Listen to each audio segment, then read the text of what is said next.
లింగమై ఆవహించరా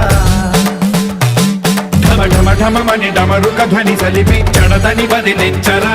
శ్రీవాయులింగమై సంచరించరా